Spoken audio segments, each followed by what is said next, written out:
ஒரு முறை விஷ்ணுவுக்கும் பிரம்மாவுக்கும் யார் பெரியவர் என வாக்குவாதம் வளர்ந்தது. இருவரின் அகந்தையையும் அடக்க நினைத்த சிவபெருமான், எனது அடியையும் முடியையும் யார் முதலில் கண்டு வருகிறாரோ அவரே பெரியவர் என்றார்.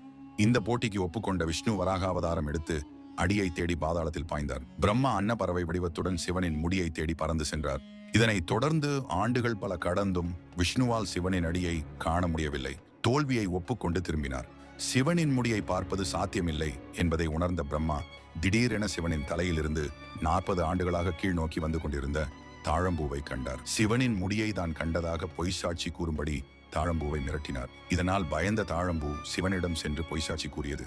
பொய்யை கேட்ட சிவன் அக்கினி பிழம்பாய் உருவெடுத்தார். என்னிடம் பொய் கூறிய உனக்கு இனி பூலோகத்தில் கோவில்கள் பூஜைகள் எதுவும் கிடையாது என பிரம்மனை சபித்தார். பின்னர் இருவரும் சிவனிடம் மன்னிப்பு கேட்கவே சிவபெருமான் சாந்தமானார். பிரம்மா மற்றும் விஷ்ணுவின் அகந்தையை நீக்க அடி முடி காணாத ஜோதியாய் சிவபெருமான் நின்ற தினமே திருக்கார்த்திகையாக கொண்டாட